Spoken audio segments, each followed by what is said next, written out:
Olá, eu sou a Patrícia Rezende. Se você ainda não se inscreveu neste canal, inscreva-se agora mesmo. Ah, e não se esqueça de deixar o seu like no vídeo. Então, a gente entra hoje no capítulo 2. A gente entra no capítulo 2. Um novo mundo se revela para mim. Tá joia? Então, bora lá, né? Mais esperto que o diabo. Então, pelo que a gente observou do capítulo 1, o Napoleão Hill, ele descobriu o outro eu, né? Que ele chama do outro eu. E aí ele começa: um novo mundo se revela para mim. Obviamente, eu havia passado por uma experiência de renascimento, em que todas as formas de medo haviam se afastado de mim. Eu agora tinha coragem de tal maneira que eu nunca havia experimentado antes.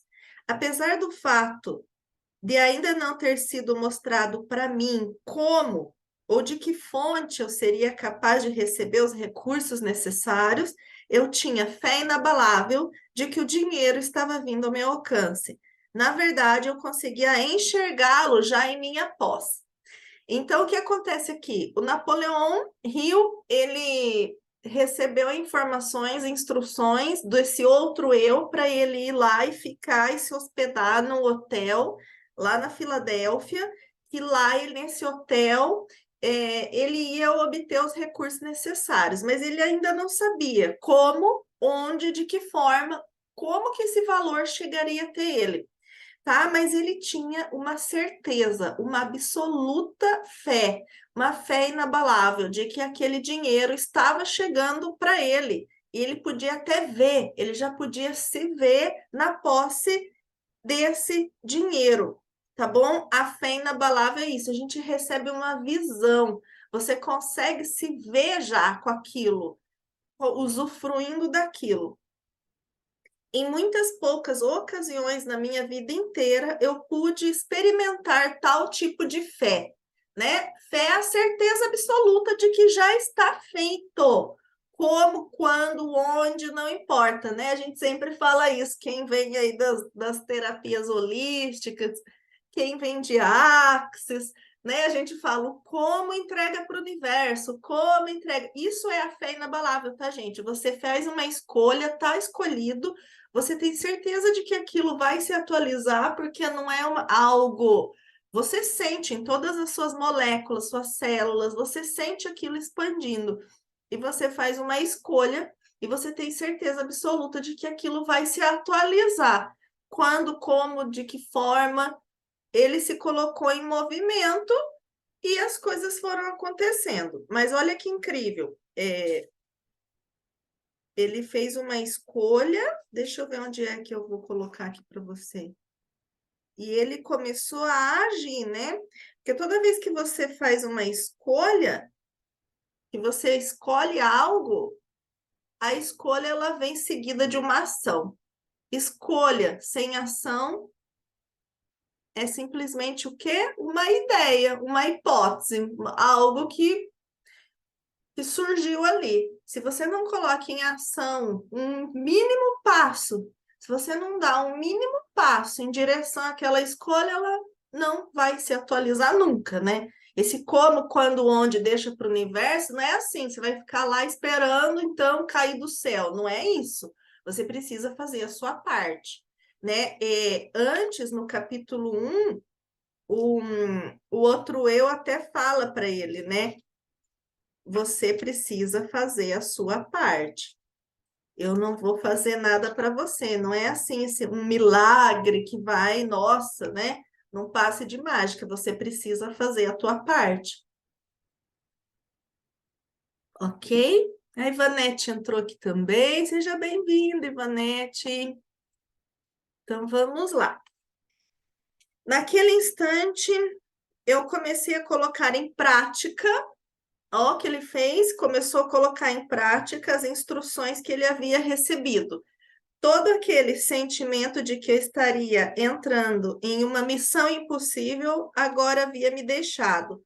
Um por um, eu comecei a buscar em minha mente os nomes de todos os meus conhecidos que talvez pudessem ser capazes de financiar os US$ 25.000 que ele precisava para colocar os livros dele, os manuscritos, né? Para editar, publicar. E isso ia ter um custo para ele, um investimento de US$ 25.000. E aí veio o primeiro nome para ele, veio Henry Ford. E aí ele passou por toda a lista dele de mais de 300 pessoas. E ele escutava assim: continue procurando, continue procurando. Tipo, ele ainda não havia chegado na pessoa que ia financiar. E aí a gente entra num outro subtítulo aqui, né? A hora mais escura é justamente um pouco antes da aurora. Mas eu chegara ao fim da linha. Minha lista inteira de conhecidos havia sido esgotada e com ela minha resistência física também. Eu estava trabalhando, concentrando a minha mente naquela lista de nomes por basicamente 2 dias e 2 noites, parando somente para dar alguns cochilos. Aí ele se recostou na cadeira, fechou os olhos e entrou numa espécie de transe por alguns minutos. Aí ele foi acordado pelo que parecia ser uma explosão no quarto. Conforme ele foi ganhando consciência, o nome de Albert Pelton apareceu na mente dele, e com ele um plano que ele soube instantaneamente ser o plano que faria ele ter o sucesso em convencer o Sr. Pelton a publicar os livros dele.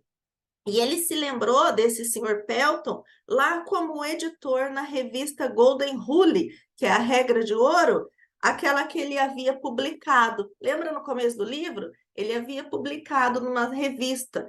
Então, ele se lembrou desse Pelton como um editor naquela revista, tá bom? Mas veio para ele muito claro o nome do Sr. Pelton e um plano de que como ele ia convencer o Sr. Pelton a publicar os livros dele, tá? E aí, então, ele pegou a máquina de escrever, endereçou uma carta ao Sr. Pelton, descreveu o plano da mesma maneira que ele recebeu a informação, do jeito que foi entregue para ele, e ele respondeu por telegrama dizendo que estaria na Filadélfia para ver o Napoleão Hill no dia seguinte. Olha isso, quando ele chegou, mostrei a ele os manuscritos originais da minha filosofia e expliquei brevemente qual seria a missão dele. Ele pegou os manuscritos, folheou algumas páginas por alguns minutos, então parou de repente com os olhos fixos na parede, por alguns segundos disse: eu publicarei não, né, que não é o Cebolinha. Eu publicarei os livros para você. Então o Sr. Pelton aceitou. O contrato foi assinado, ele recebeu alguns royalties, ele entregou os manuscritos e já recebeu alguns royalties, né?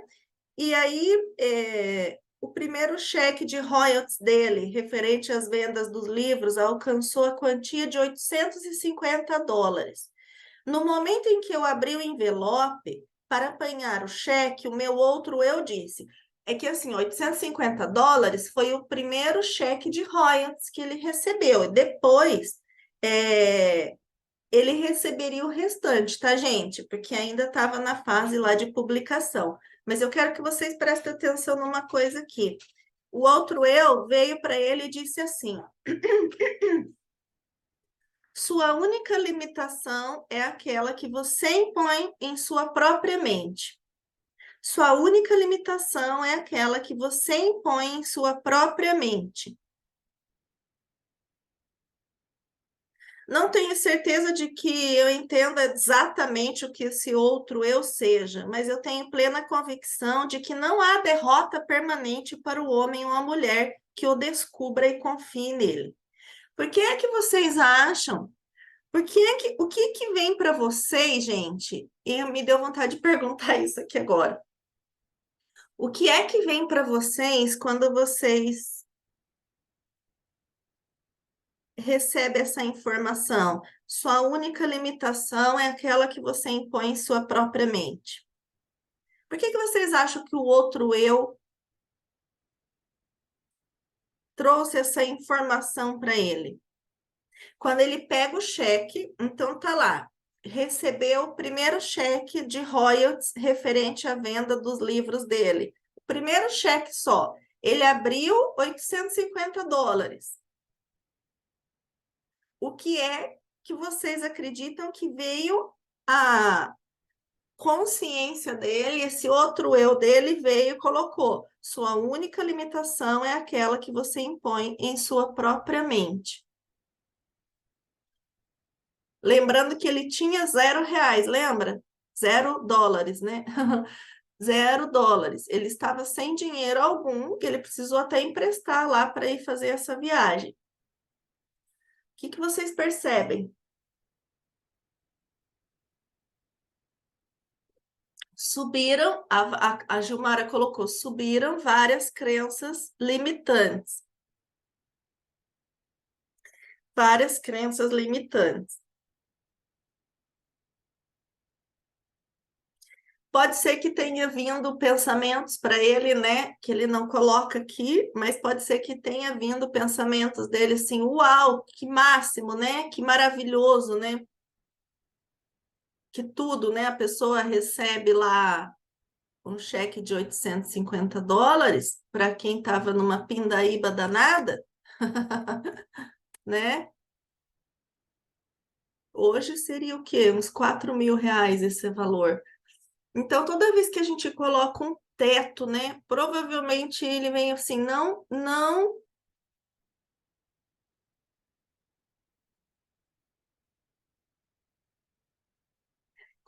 Talvez veio, oba, consegui o dinheiro. A Janete colocou, oba, consegui que máximo. E gastar o dinheiro, né? Quantas coisas devem ter vindo, né, na cabeça dele, e aí já veio mais que depressa a informação, né? A única limitação é o que você impõe à sua mente, né?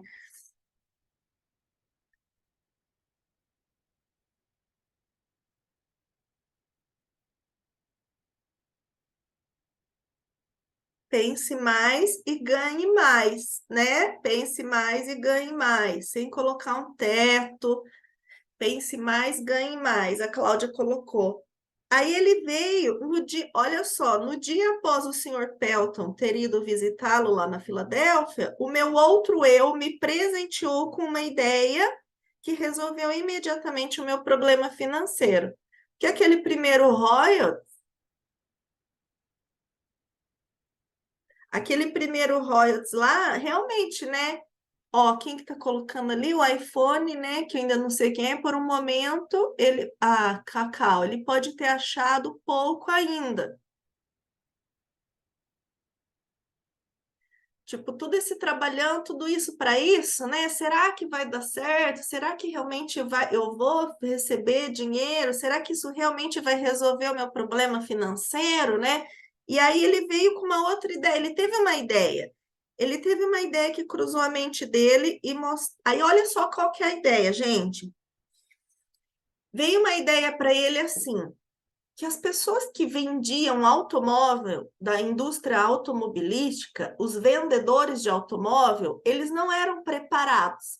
Eles eram despreparados, os vendedores. Eles eram tipo serviam de compradores de carros usados. A maioria estava fazendo naquela época. Que eles teriam, veio uma ideia para ele assim, ó, que os futuros vendedores da indústria automobilística teriam que aprender a vender automóveis de verdade. E aí aí veio uma outra ideia, que os jovens rapazes que haviam recém finalizado a faculdade, que não conhecia nada dos velhos truques da venda de automóveis, seria o ponto de partida desse novo tipo de profissional de vendas. E eles poderiam ser muito bem sucedidos. Então veio a ideia: onde é que está em defasagem? A indústria automobilística é um ramo lucrativo, porém os funcionários estão destreinados, precisa de alguém ensiná-los a vender de verdade.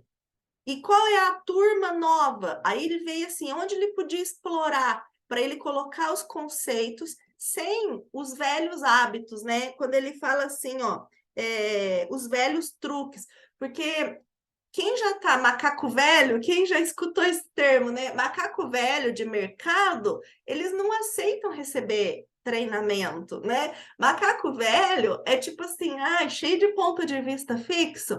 E onde seria mais fácil receber novos conceitos, novos conhecimentos, treinar, moldar. Quem poderia ser mais fácil moldado? Os novos pessoal que estava saindo novo da faculdade. Então, olha que legal a ideia que ele teve. Então é esse público que eu vou atingir. A ideia era tão distinta e impressionante que eu imediatamente liguei para o gerente de vendas da General Motors e brevemente expliquei o meu plano. Olha o que ele fez: ideia, ação.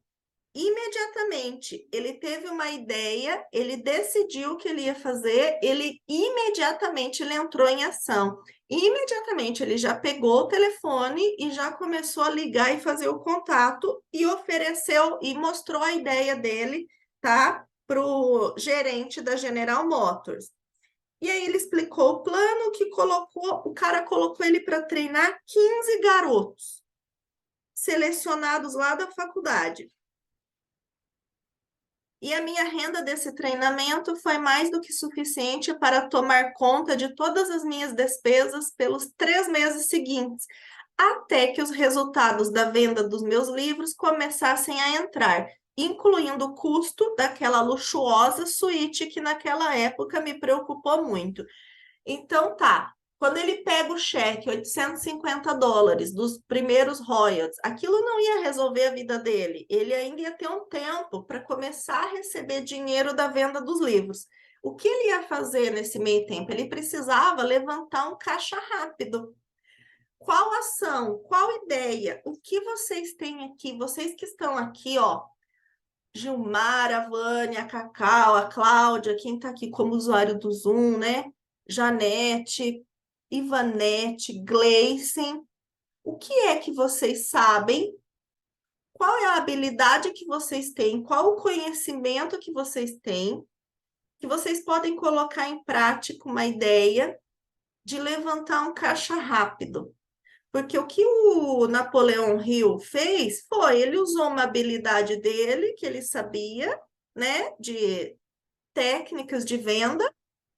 É o que ele queria fazer naquele momento? Não era o que ele queria fazer, não era a missão de vida dele. Mas ele precisava sair daquele apuro financeiro, ele precisava toque de caixa, levantar um caixa rápido. Ele teve uma ideia, foi lá, essa ideia trouxe para ele uma quantia de renda aí que por 3 meses ele podia tomar um fôlego, né? Até vir a renda.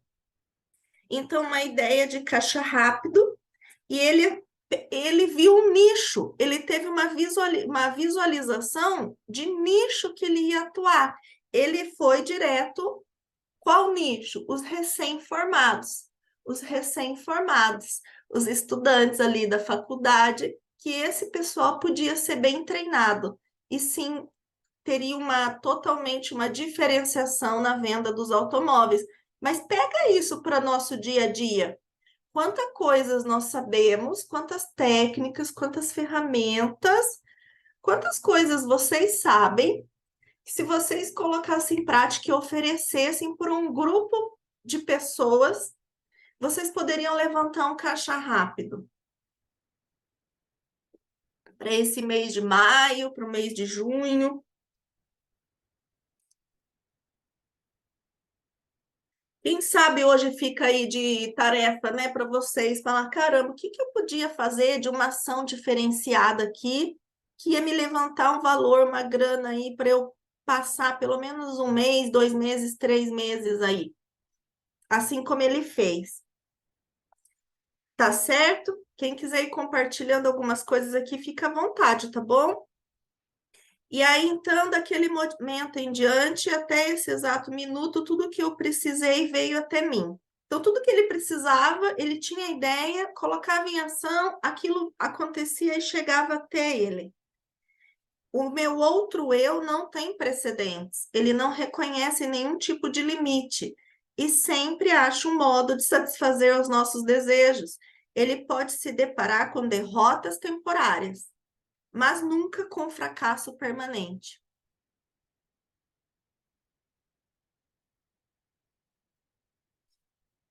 Eu posso me deparar com derrotas temporárias, mas nunca com fracasso permanente.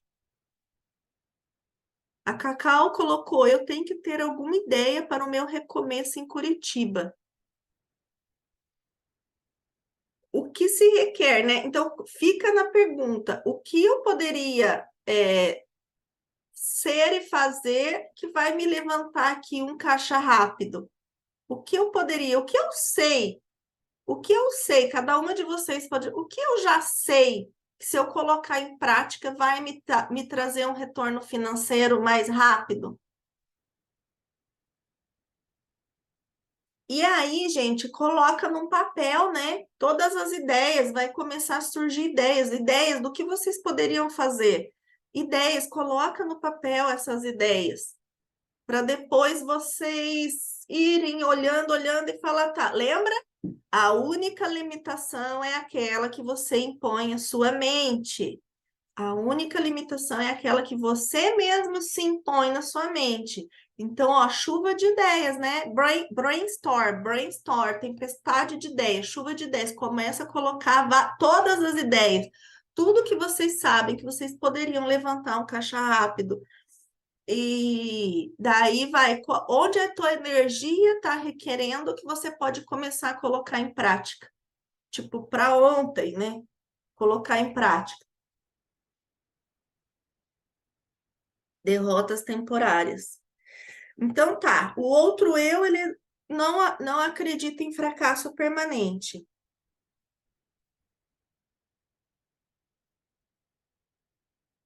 Fracasso.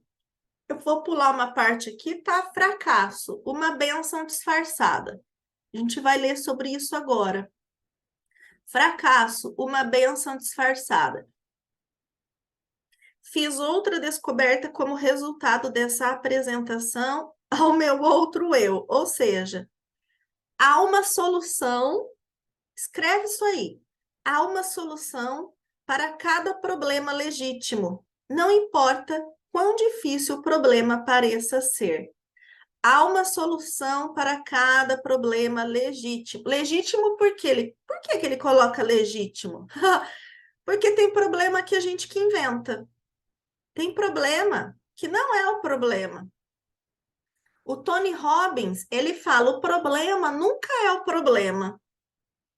O problema que você enfrenta hoje na tua vida não é o teu real problema. O teu real problema está em camadas, por baixo disso. O real problema você não quer olhar. Normalmente nós não queremos olhar no real problema. E a gente cria um outro problema e torna aquele problema uma bola de neve sem fim para que a gente evite olhar para o real problema. Por isso que o Tony Robbins fala, o problema nunca é o problema. Você precisa olhar mais de perto. Você precisa ter a coragem de olhar para a origem do real problema. Estão acompanhando isso? Por isso que ele fala aqui, para todo problema legítimo, que realmente ele é um problema, não que você está inventando aí na superfície, né? Tem uma solução, por mais difícil que pareça ser. E ele também descobriu que para cada experiência de derrota temporária, para cada fracasso e cada forma de adversidade, existe a semente de um benefício equivalente. Para todo problema, para toda adversidade, existe uma semente de um benefício equivalente, uma semente, tá? Ele não afirmou que seria uma flor de benefício equivalente, uma semente pela qual essa flor vai germinar e crescer. Para essa regra não há exceções. A semente da qual eu falo nem sempre pode ser observada, mas pode ter certeza de que ela está lá, de uma forma ou de outra. Então, existe uma semente. Será que nós estamos dando atenção para essa semente de benefício equivalente nas nossas vidas? A semente está lá esperando ser germinada, florida. Você que precisa regar. Onde está a tua atenção? Para todo problema existe uma solução. Para todo problema existe a semente de um benefício equivalente. Você está dando atenção somente para a circunstância?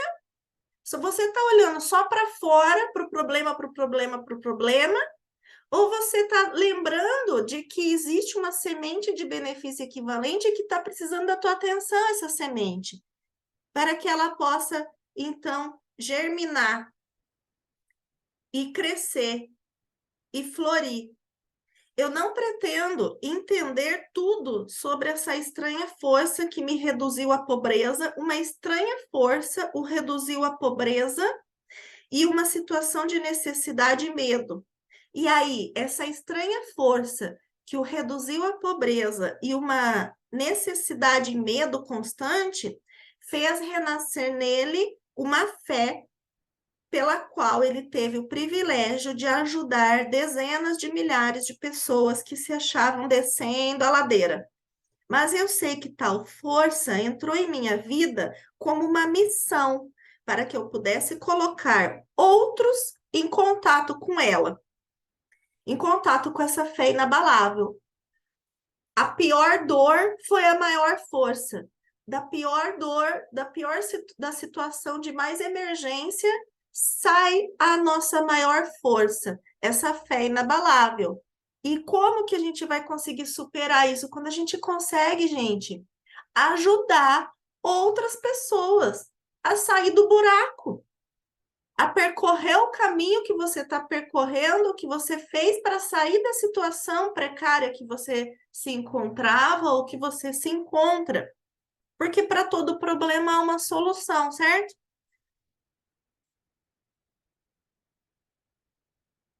E aí ele fez uma outra descoberta. Cada grande líder do passado foi tomado por dificuldades. Todo grande líder que nós conhecemos foi, em algum momento das suas vidas, tomado por dificuldades e eles também encontraram derrotas temporárias antes de alcançar os seus objetivos.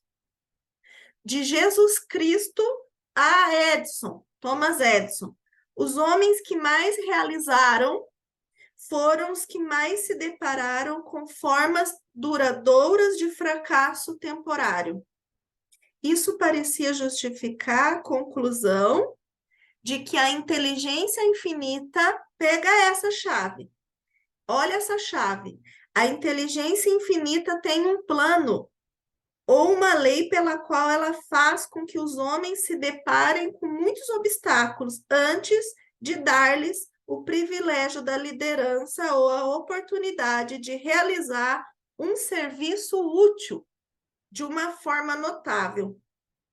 A inteligência infinita, ela tem um plano que às vezes levam as pessoas a experimentar esse fracasso, essa derrota temporária, porque para uma mente blindada não existe fracasso, mas sim derrotas temporárias, e de que sempre vai dar o privilégio dessas pessoas de realizar um serviço útil,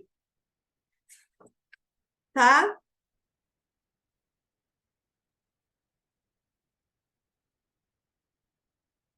Aí ele fala assim: eu não desejaria se sujeitar novamente às experiências pelo qual ele passou. Lembra a noite lá da véspera de Natal e quando ele teve que fugir para as montanhas? Ele não deseja ter que experimentar de novo aquilo, mas porque lá ele lutou a terrível batalha contra o medo. Aí ele fala: mas toda a riqueza do mundo não seria capaz de me fazer abandonar o conhecimento que eu ganhei dessa experiência. Nada no mundo ia ser capaz de fazê-lo abandonar o conhecimento, o crescimento, o quanto ele cresceu, o quanto ele descobriu essa fé inabalável que passou a ter um novo significado para ele. A fé tem um novo significado para mim. Repito que não sei exatamente o que é esse outro eu, mas sei o suficiente para me apoiar nele com um espírito de absoluta fé em tempos de necessidade. Para cada experiência que altera os hábitos dos homens e os força a olhar para o seu eu interior para a solução dos seus problemas. E ele fala assim, ó, que nessa época existiu uma depressão econômica. Na época que ele viveu, existiu uma depressão econômica, em 1929, que trouxe miséria para milhares de pessoas, mas também trouxe muitas bênçãos, a começar pelo conhecimento de que há algo infinitamente pior do que ser forçado a trabalhar, que é ser forçado a não trabalhar. Porque essa depressão econômica forçou as pessoas a não trabalhar. Desta forma, essa depressão foi mais uma bênção do que uma maldição, se analisada à luz das mudanças que trouxe para as mentes de todos que foram afetados por ela. O mesmo é verdadeiro para cada experiência que altera os hábitos dos homens e os força a olhar para o seu eu interior, para a solução dos seus problemas. As experiências que ele viveu foram, sem sombra de dúvida, a mais severa das punições da minha vida, mas a experiência trouxe bênçãos na forma de conhecimento de que eu precisava e que, de certa forma, mais do que compensaram o sofrimento. Esses dois resultados, o sofrimento e o conhecimento que ele ganhou do sofrimento, foram inevitáveis. A dor foi inevitável, mas o conhecimento e a experiência que ele adquiriu dessa dor também foi inevitável. É a lei da compensação. É a lei da compensação. O que o futuro pode guardar para mim na forma de desapontamentos por meio de derrotas temporárias, com certeza ele não tem meio de saber. A gente não tem como saber o que o futuro nos reserva, mas ele sabe que nenhuma experiência do futuro pode atingi-lo tão profundamente quanto a que ele já vivenciou, porque agora ele tem acesso ao outro eu.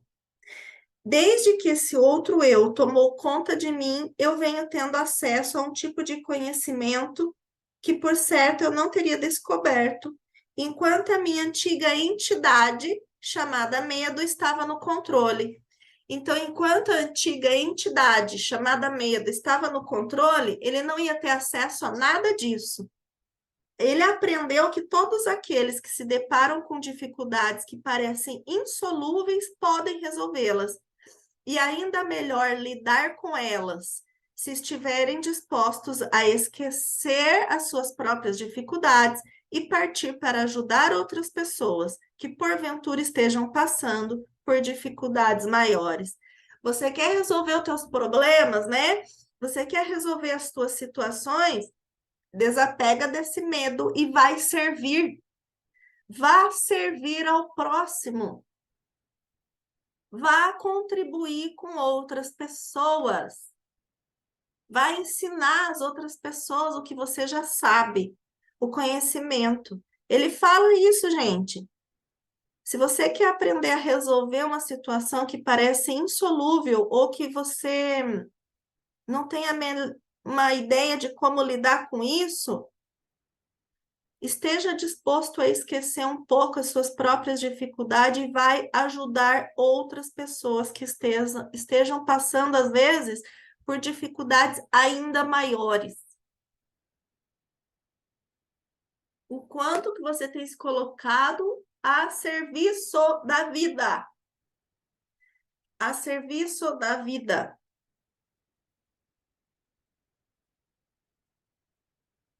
E aí entra o valor de dar antes de receber. Dar e receber. O que você tem dado, doado, servido para você receber? O Bert Hellinger, Bert Helling, ele diz, o criador das constelações familiares, se você ainda não tem a quantia de dinheiro que gostaria, olha isso. Se você ainda não tem a quantia de dinheiro que gostaria, é porque você ainda não se doou o suficiente. Você ainda não se doou o suficiente.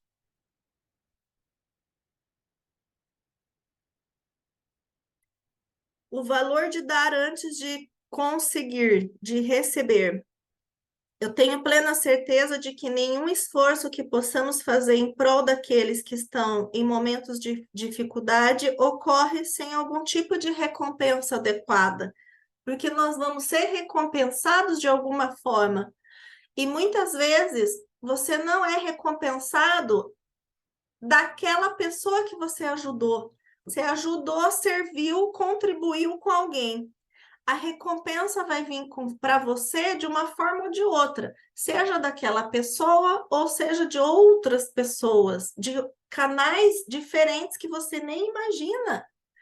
Mas o universo, ele está observando, Deus está vendo o que você está fazendo e o que você não está fazendo também. O que é que você está fazendo que você não deveria estar fazendo? E o que você não está fazendo que você deveria estar fazendo? Porque provavelmente você está numa situação delicada, mas tem muitas coisas que você deveria estar fazendo e você não está fazendo.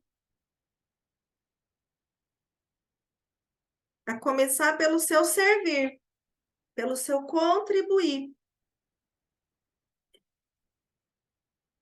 Nem sempre a recompensa vem daquelas próprias pessoas para quais prestamos serviços, mas ela virá de uma fonte ou outra. Desconfio seriamente de que nenhum homem pode utilizar-se dos benefícios desse outro eu enquanto estiver impregnado pela ganância, avareza, inveja ou medo.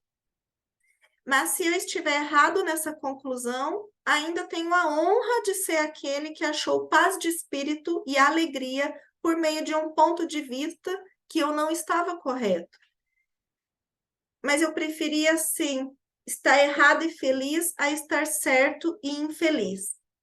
Enquanto eu estiver de bem com o meu outro eu, serei capaz de adquirir qualquer coisa material de que eu precise.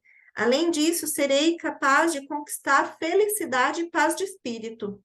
O que mais poderia alguém querer, né? Além de paz de espírito e felicidade? O único motivo que me inspirou a escrever este livro, né? Esse livro aqui que nós estamos lendo. O único motivo que inspirou Napoleão Hill a escrever esse livro foi um desejo profundo e sincero de ser útil a outros, compartilhando com eles tanto que eles estejam preparados para aceitar. Essa riqueza, felizmente, não. Tá bom. Riquezas materiais e financeiras, quando reduzidas aos seus valores líquidos, são mensuráveis em termos de saldo bancário. Saldo bancário não são mais fortes do que os bancos. Essa outra forma de riqueza da qual eu falo, ela é mensurável não somente em termos de paz de espírito e contentamento, mas da mesma forma como é manifestada naqueles que são adeptos da oração. Aqueles que são adeptos da oração. Quando eu rezo, o meu outro eu me ensinou a concentrar-me nos meus objetivos e a me esquecer do plano que deve ser atingido. Eu não estou sugerindo que objetos materiais devam ser adquiridos sem planos. O que eu estou dizendo é que o poder que transforma o pensamento e desejo em realidade tem a sua fonte na infinita inteligência, que por sua vez conhece mais sobre os planos do que quem está fazendo a oração. Colocando o caso de outra forma, não seria mais inteligente quando em oração confiar na mente universal para nos entregar o plano que melhor se adapte à realização do objetivo da nossa oração? Então, quando a gente coloca em oração, a gente tem uma visão, a gente tem um plano, um objetivo. Não é para a gente não ter um plano, um objetivo. Nós traçamos um plano e objetivo, mas quando a gente se coloca em oração, a gente entrega o desenrolar, quais são os planos maiores e melhores que o nosso. Não é de Deus, não é dessa inteligência infinita, não é dessa fonte de inteligência infinita. Então, não seria mais conveniente, mais inteligente a gente entregar, desapegar do resultado das nossas ações para esse plano maior, para um bem maior? A gente se coloca em movimento e entrega isso, porque aí sim nós vamos ser guiadas. Aí sim nós estaremos sendo guiadas por essa inteligência infinita, pelos planos de Deus. Mas o que acontece é, a gente faz oração, a gente ora, que seja feita a vontade de Deus. E o que a gente faz? A gente fica no controle. No maldito controle, eu vou usar bem esse termo. No controle de tudo. E a gente fala que a gente tem uma fé inabalável, que a gente acredita, que a gente confia, mas a gente não larga o tal do controle. Então, você não está entregando isso para um campo maior, para uma inteligência infinita, que conhece muito mais sobre os planos do que quem está fazendo a oração. Não seria mais inteligente quando em oração, eu não sei vocês aí, mas eu estou sentindo arrepio nas minhas pernas. Está subindo aqui o arrepio. Pegou aí em alguém, né? Tá ressoando, né? Colocando o caso de outra forma. Não seria mais inteligente quando em oração confiar na mente universal para nos entregar o plano que melhor se adapte à realização do objetivo? Minha experiência com oração me ensinou que tudo aquilo que resulta de uma oração é um plano que é adequado e adaptado para o atingimento do objetivo da oração. O plano deve ser transmutado por meio de uma ação de alto esforço. Nós precisamos nos comprometer. O plano deve ser transmutado por meio de uma ação. Eu não conheço nada a respeito de qualquer tipo de oração. Eu não conheço nada a respeito de qualquer tipo de oração que possa funcionar favoravelmente a uma mente dominada pelo medo. Se você tem medo e você está orando para Deus, seus desejos, sua oração não vai ser atendida, sinto lhe informar. O medo, em menor grau que seja, ele impede os seus desejos, os seus planos, as suas orações de serem atendidas, porque você está vibrando no oposto da fé. O medo é o oposto da fé. A fé é o oposto do medo. Ponto. Se tem medo, em menor grau que seja, você está vibrando ao contrário. E aí vem um novo meio de orar. Um novo meio de orar. Desde que me tornei íntimo do meu outro eu, a minha forma de orar modificou-se. Eu costumava rezar somente quando encarava dificuldades. Agora eu rezo antes da dificuldade. Eu agora rezo não mais pelos bens e as grandes bênçãos do mundo, mas para ser merecedor de tudo que já possuo. Acho que esse meio de orar é melhor do que o antigo. Só um minuto, gente.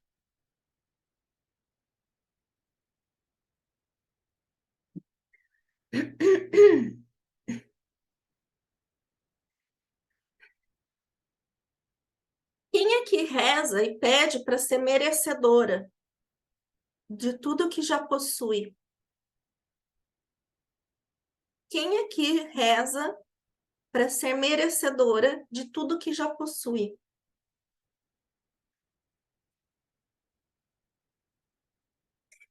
A inteligência infinita parece não ficar ofendida Quando eu rendo graças e mostro que sou grato por todas as bênçãos que já coroaram os meus esforços.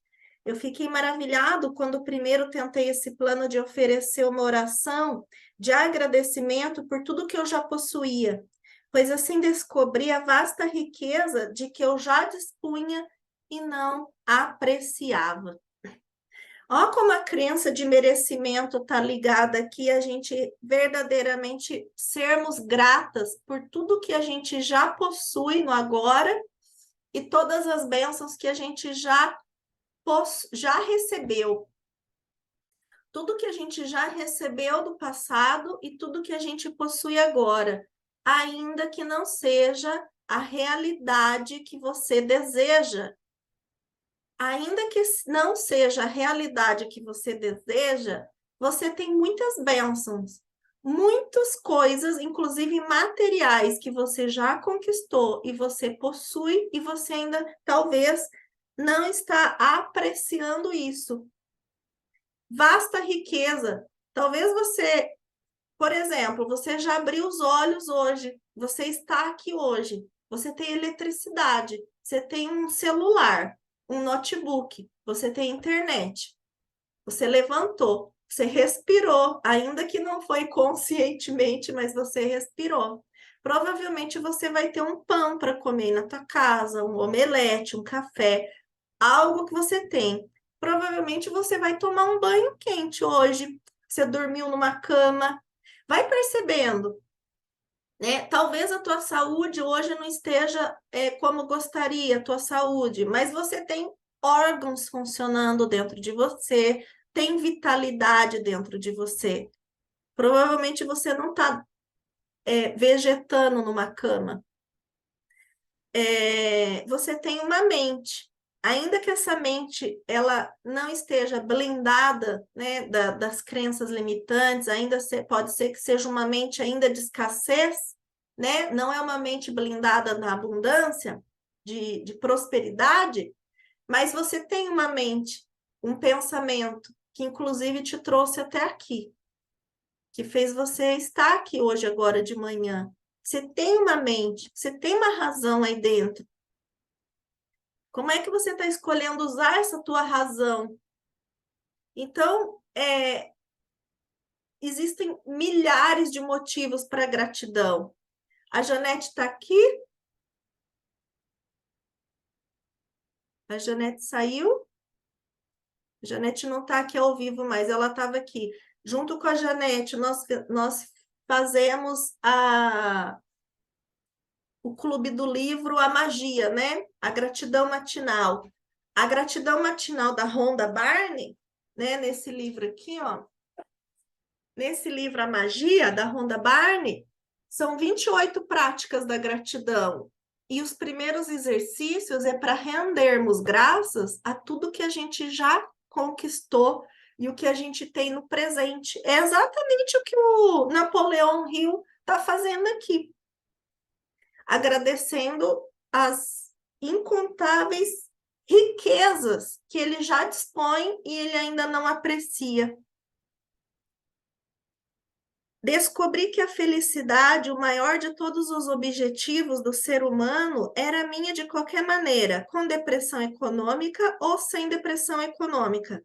Por último, eu descobri que eu tinha o privilégio de me aproximar da inteligência infinita, tanto com o intuito de agradecer pelo que eu possuía e por iluminar e direcionar o meu caminho, quanto para pedir mais bênçãos.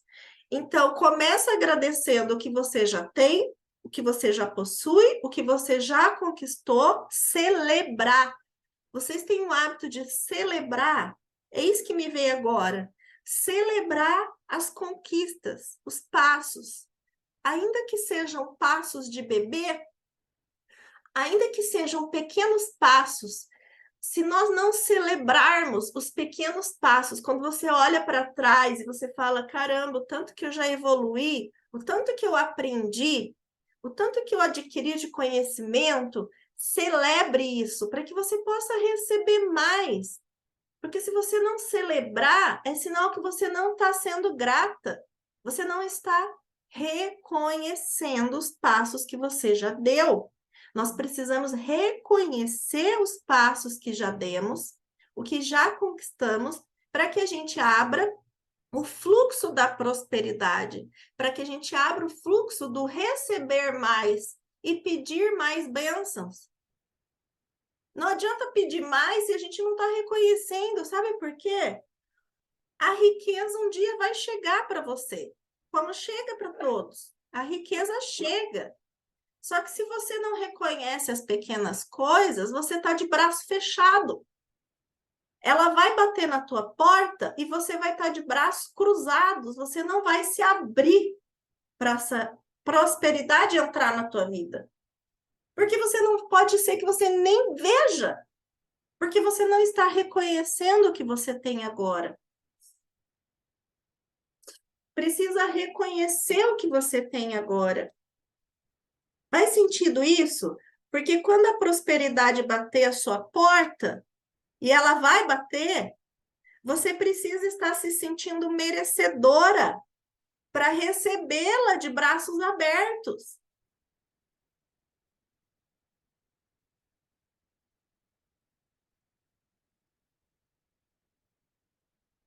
Como está reverberando isso para vocês?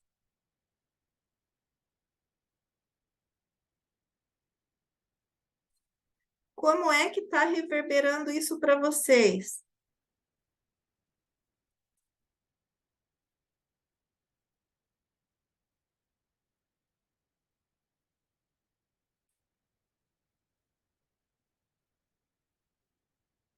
Existe um exercício que é assim, ó, a gente está falando do dar e receber, né? A lei do dar e receber. Então, se você dá muito, se você, pela lei do dar e receber, se você se doar muito, dá muito, contrapartida você deve receber muito.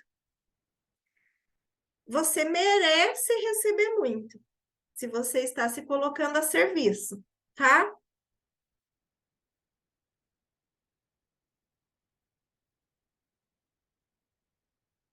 Então, você precisa se doar, mas você também precisa receber, certo?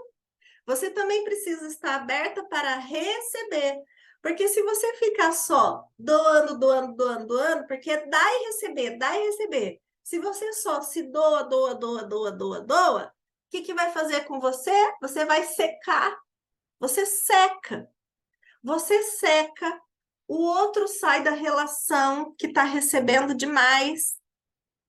Não tem a balança, não tem a contrapartida, não tem o equilíbrio.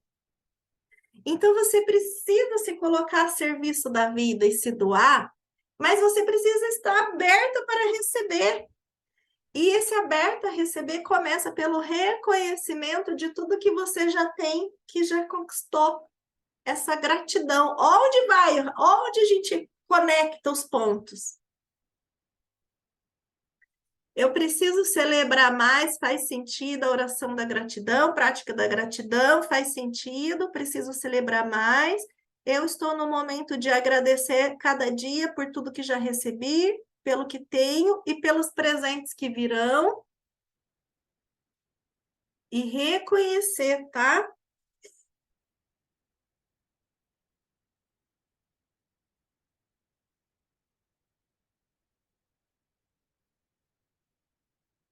Então, qual é o começo de toda a obra? Ai, que delícia! Vamos terminar isso aqui e aí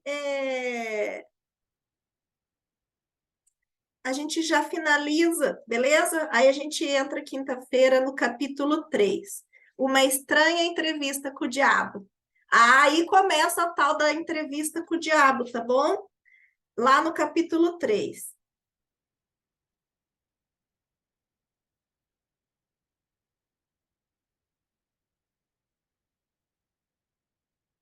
Então tá.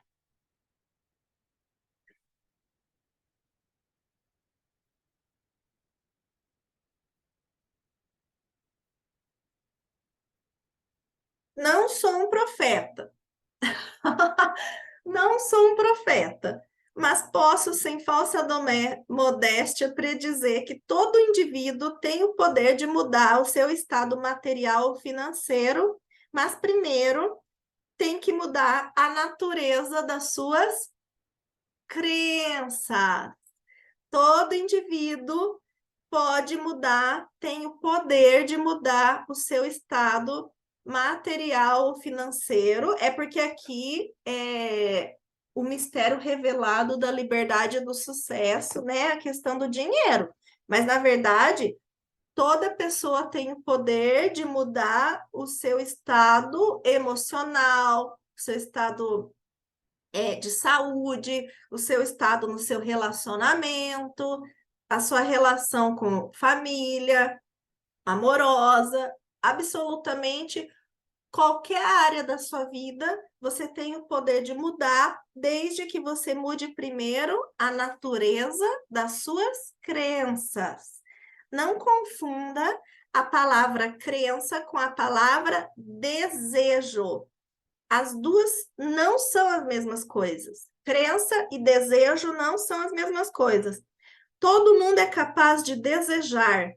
Todo mundo é capaz de desejar. Desejar vantagens financeiras, vantagens materiais, espirituais, mas o elemento fé é a única força verdadeira pela qual um desejo pode ser transformado em uma crença, que por sua vez a crença transmuta-se em realidade.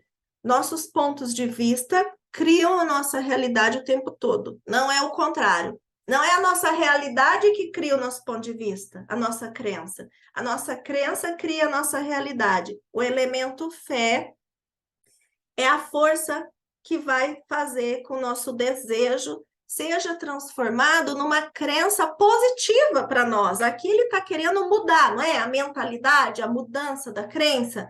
O nosso desejo ardente por algo vai fazer com que o elemento fé transmute esse desejo numa crença que, por sua vez, vai se tornar realidade, tá? Lembra? Consciência, vontade, coragem. Consciência, vontade, coragem. E aí a gente vai para os outros elementos, né, do relacionamento íntimo, mas essa vontade aqui é o desejo. É exatamente nesse ponto o momento mais apropriado para chamar a atenção para o real benefício que qualquer um pode experimentar simplesmente usando a sua fé. A sua fé focada em qualquer forma de desejo construtivo. A mente, ela age sempre de acordo com os nossos desejos mais profundos e dominantes. Não há escapatória desse fato. Tenha muito cuidado com o que você deseja de coração, porque por certo será seu. Então tenha muito cuidado com o que você deseja de coração, porque de certo será seu. Porque a força magnética do coração, né? A gente traz o nosso pensamento, então você traz a força do pensamento, e aí você combina a força do pensamento com o desejo ardente no seu coração. É esse desejo, é o que você está sentindo, o que está sentindo no seu coração é que vai magnetizar, é que vai de verdade atualizar os resultados, certo? O resultado, você tem o desejo, aí você se coloca em ação, e aí sim você vai ter o resultado: pensamento, desejo, coração, ação, resultado. Então, cuidado com o que você deseja ardentemente no seu coração, porque ele pode se tornar realidade. Então, o que é que você vai escolher desejar a partir de agora, né? Quais as suas verdadeiras escolhas? Quais as suas verdadeiras escolhas? Não o que você fala da boca para fora. O que é que está vibrando aí no seu coração? A fé é o começo de toda grande realização. Olha isso, se o Thomas Edison tivesse parado simplesmente desejando conhecer o segredo pelo qual a energia elétrica faz com que a lâmpada acenda, que ele trouxe teria desaparecido. Se ele tivesse ficado só nesse desejo, mas ele encontrou-se com um fracasso temporário por mais de 10.000 vezes. Thomas Edison fracassou por mais de 10.000 vezes antes dele conseguir realmente criar a eletricidade, a lâmpada.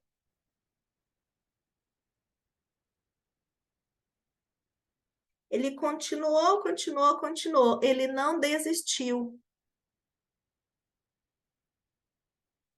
E aí ele descobriu muito mais, né, no campo da física do que qualquer outro homem que já viveu, e ele ficou íntimo do seu outro eu. Eu ouvi isso da boca do próprio Edison, mas mesmo que eu não tivesse ouvido, as suas realizações por si mesmas revelaram esse segredo.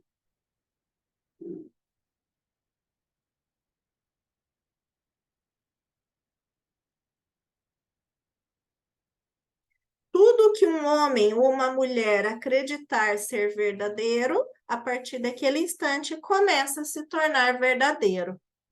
Tudo que você acredita ser verdadeiro, para você é uma verdade, né? Tudo que para você é uma verdade vai se tornar uma verdade. Então, o que é que você escolhe de verdade? Faz sentido isso?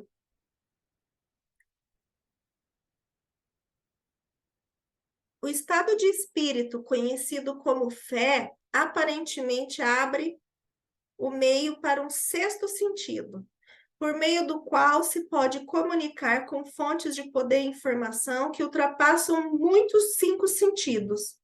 O desenvolvimento desse sexto sentido vem sempre para sua ajuda. Ele é, na verdade, uma estranha força que vamos assumir é um anjo da guarda, que pode abrir para você sempre que quiser a porta para o templo da sabedoria. O sexto sentido, ele vai abrir a porta do templo da sabedoria.